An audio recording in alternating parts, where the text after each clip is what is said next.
So I've talked a lot about the Capitol insurrection, mainly through kind of like a meta kind of analysis through, you know, societal and political context. And while this is super important to analyze it through those lenses, it does kind of lose the human component for the people who were involved. The people, of course, Congress people who were inside at the time and were basically minutes away from actually running into these insurrectionists. And so I want to go and I want to show you some video of Alexandria Ocasio-Cortez. She's a representative, and she was actually one of the targets here of this coup attempt, along with, of course, Nancy Pelosi and even Vice President Mike Pence at one point. And so I just want her to share some of her experience in her own words, and she did so on Instagram. Well, let's take a look. I immediately realized that I shouldn't have gone into the bathroom. I should have jumped in the closet. And so I opened the door when all of a sudden I hear that whoever was trying to get inside got into my office. And then I realized that it's too late, for me to get into the closet. And so I go back in and I hide back in the bathroom behind the door. And then I just start to hear these yells of, "Where is she? Where is she?" And I just thought to myself, they got inside. And this was the moment where I thought everything was over. And the weird thing about moments like these is that you lose all sense of time. In retrospect, maybe it was 4 seconds. Maybe it was 5 seconds. Maybe it was 10 seconds. Maybe it was 1 second. I don't know. It felt like my brain was able to have so many thoughts in that moment, between these screams and these yells of, "Where is she? Where is she?" And so I go down and I thought I was going to die. So look, that's an incredibly powerful, you know, emotional, you know, reaction to this and recount of what's going on. And it's incredibly, you know, look, I don't think a lot of us realize how dangerous of a situation that was. I have no doubt in my mind that if they had caught Nancy Pelosi or AOC or Mike Pence or, you know, any of the high level, you know, well-known congressmen, that they, you know, there wouldn't have been a possibility of violence. I'm sure there would have been. I don't think that those people were there for a pleasant conversation. I believe that they were there to do harm, to do damage, and they did. And thankfully, they didn't get a hold of anybody. But they were pretty damn close. Now, let's be clear. I support protest.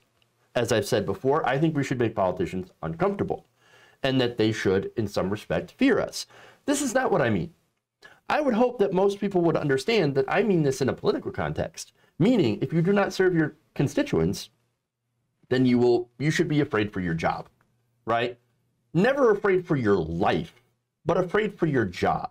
As in, hey, if you're not serving us, if you're not doing the things that we request of you as our representative, then yeah, we have the power to primary you, we have the power to fire you.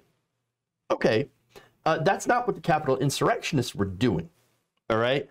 These people were bent on doing violence against other people, okay? AOC, Nancy Pelosi, other high-profile lawmakers as well, and they were egged on by the right wing media, and by the president of the United States who's inciting them. If you're defending the insurrectionists, then I got news for you. You're not an ally. You're not going to help. You're not helping the situation. You're actually making it worse. And I really have high doubts that you're progressive at all. This is not an example of holding your representatives accountable. It is going to actually ensure that we have less access to politicians. Now they're going to say, well, yeah, they got into the State House, into the Capitol building. Now we're going to have to build even bigger walls And now we're going to have to separate ourselves from the people even more. And we've seen that. I forget who it was that was, you know, riding around Washington, D.C., looking at these giant walls and going, well, that's a shame. Why do you think they're putting them up? Why do you think they're putting them up? And so it's because of these situations. That said, there's more. She also, AOC also revealed that she was actually also a survivor of sexual assault, and directly pushed back on people like Ted Cruz who were telling her to quote unquote move on. Like, oh, it's not really, just move on. You're fine. Calm down. You wanted to calm down, do you? Here's what she said. The folks who tell us to move on, that it's not a big deal, we should forget what's happened, or even telling us to apologize, well, that's freaking rich. These are the same tactics of the abusers. I'm a survivor of sexual assault, and I haven't told many people that in my life, but when we go through trauma, trauma compounds on each other. It's true. It's true. Look, and here's the numbers about sexual assault, by the way, if you're wondering. About 1 in 5 women will be victimized at some point in their life. The numbers could be bigger due to women not reporting it, but it's a serious issue. Why I talk about that is that you can just ask any sort of female lawmaker or most women, and they will tell you times that they've been harassed or times that they have feared for their own safety. That and especially when you ask public figures how many rape and death threats they get on a daily basis. I mean, yes, most of that's just, I would assume that the majority of that is just like people being stupid and you know, they never really had a real intention. But then again, that there are a significant number of people who would do that. And so there is a significant danger here, okay? And again, public figures get that daily, all the time. And there are people who would follow through on this. All right. And so now here's the ridiculous part about this, right?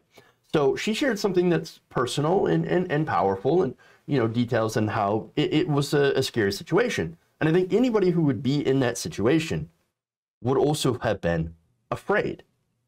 And so what bothers me is when people go and mock someone for that. Okay. And by the way, nothing to do with her politics or anything like that. They're just going after her personally. And so for just legitimately fearing for her life during a violent coup attempt where you don't know what's going to happen. And for that, we go to person number 1, who with their garbage take, Michael Tracy. So Michael Tracy, here's what he said on Twitter. Good to know that any loopy delusion expounded by a politician must now be respected and believed under the aegis of trauma. So notice how he says politician and not like woman or anybody, right? Because here's the thing. We tend to, we're actually supposed to believe people who, you know, come forward with these, you know, with these experiences unless we're proven otherwise. Right? Well, no, not in Michael Tracy's world. In Michael Tracy's world, she is a politician and therefore anything that she says is 100% suspect, even with no evidence to prove otherwise. Come on. It's ridiculous. Does he not know that 5 people did die during this whole thing? Right? Or that, you know, a Capitol police officer was beaten with a fire extinguisher. Does he not know any of this stuff? You know, that some of these people had entered the state house with a desire to do violence upon others. I'm not saying all of them. I'm saying that a significant enough number of them to be worried. Okay? And that some of the police were also part of this group or had at least sympathies with some of these insurrectionists. And just like some of the congressmen, Matt Gaetz, there's a report where Matt Gaetz was cheering this on from on top of the state house. Come on. But here's the thing about Michael Tracy. He just wants to be a contrarian D-bag. That's what this is about.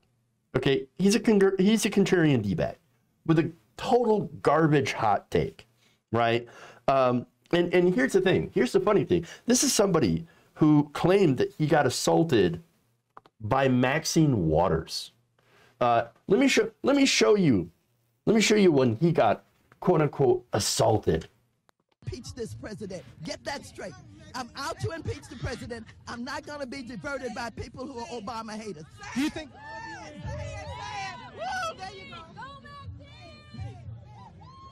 Okay, there you go. She pushed me aside, but that's okay. I mean, come on. Right? All right. Again, barely touched him. Barely touched him. But anyway, he made a pretty big deal about it. So I've got some responses here for his garbage AOC take. All right. This is from Marianne Williamson, Orb Queen. She just says, "How dare you?" Respectable lawyer says, "There will be a lot of people like me who find themselves unsurprised at the ugliness of this tweet since it is so transparently tethered to your own personal baggage. As you are, and you are, as we all know, a fundamentally ugly person." Ouch. Another person says, "The people AOC talked about were screaming, looking for you. The scent of shit filling your pants would have drawn them right to you." Yeah, again, not realizing that this is, or caring that this is, it says TYT in this microphone. Yeah, formerly of TYT. Yes. I don't know if you know this, but Dave Rubin was also on TYT, and turns out he was a grifter. Weird. It's almost as if sometimes people get hired by a company that end up being shitty people. I know. If you think that's some sort of gotcha, I don't know what you're thinking, because that's really dumb. Okay, anyway, more, all I'm saying is that there's lots of great dunks here on Michael Tracy and others who deserve to be dunked on. And here's the thing. If you want to hold your representative accountable, well then, yeah, there are ways that you can do that. And there are ways that I support doing that. Protest, obviously. Peaceful protest. Fund primary opponents. Run primaries against them. Call their office. Leave a message, right? Saying why you're unhappy with them. And you could do that without threatening and supporting violence against these politicians. That's what you can do. Doing this, invading the Capitol building, smashing your windows, is not the way that you do it. Come on. And here's the thing. You've got to remember, and I think this is a thing that a lot of people forget. It turns out that our politicians are still people, still human beings, and don't deserve to, have people assault them or attempt to assault them and threaten their lives. There's nothing that says you can't get in somebody's face at dinner and tell them that they suck. I'm in favor of that. But let's not go, with the threats here, because it's counterproductive. If you enjoyed this video, please give us a like and share with your friends. You can subscribe and help out the channel by becoming a patron. It's patreon.com/Jeff Waldorf, or you can become a channel member as well by hitting the join button below.